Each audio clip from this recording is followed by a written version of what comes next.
Hello, kindergarten. Today we're going to talk about creating pumpkins. When we get our paper, the very first thing we're going to do is write our name and our color group on the back and then flip it over. So we're going to do something a little bit different. We are not going to be drawing round pumpkins. We are going to start with a big, long oval. We're going to do this because it's going to help us create the ridges in our pumpkin. So we're not going to draw a circle, we're going to draw an oval. That's a really long shape. Then I'm going to come and I'm going to put another oval right up next to it. And another one next to that. Then I'm going to come back to my first oval and I'm going to do two on the other side. This way I'm creating balance and my pumpkin has the same amount of ridges on each side of my original oval. So when I do that, it creates the ridges in my pumpkin and it looks 3D instead of flat. I can add my stem to my pumpkin at the top. That's just a bent rectangle shape. And I've got room on my paper to where I can add one more. So again, that's a big long oval. And then I'll do another oval right up next to it. I don't even have to draw the other side of my oval. I can use the oval I already have to create the side of it. So two on each side of the first big oval I draw. That will give me some very nice three-dimensional looking pumpkins. And don't forget the stem up at the top. Now that I've drawn some pumpkins, I'm going to give them somewhere to sit. I'm going to make a line across my paper. Everything below that line is ground, everything above it is sky. This line is called the horizon line. Whenever I get to my pumpkin, I'm going to stop and skip to the other side. I do not want to draw my magic lines through my pumpkins.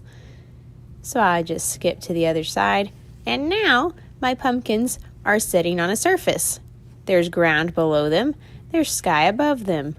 Now you, being the wonderful artist that you are, can add anything you would like to your pumpkin. You could turn your pumpkin into a nice Halloween pumpkin and give him a jack-o'-lantern face. That is entirely up to you. You are the artist. You decide what you would like to do with your pumpkin. You may use your Sharpie to fill in the face of your pumpkin if you choose to make one.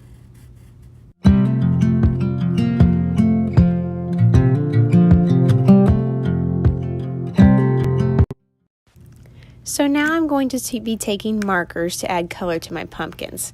With my marker, I'm going to trace around my outlines. I am not going to color in. You can choose whatever color you want. It does not have to be orange. You can be creative and have a purple pumpkin if that's what you want to do. You are the artist. You decide. So I'm just carefully tracing around all of my outlines. I can switch and I can do different colors. I get to decide that as the artist. And when I'm finished, we're going to see what happens when they get wet.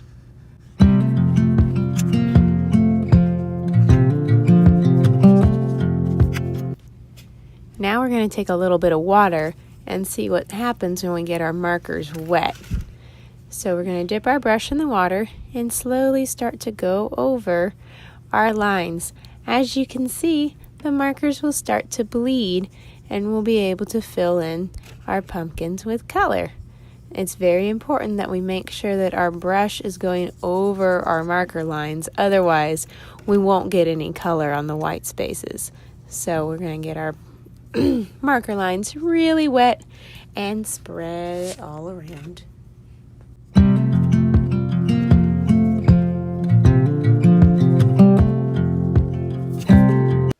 When I finish, I'm going to put my artwork on the drying rack and I'm all done for today. Good job making pumpkins, kindergarten.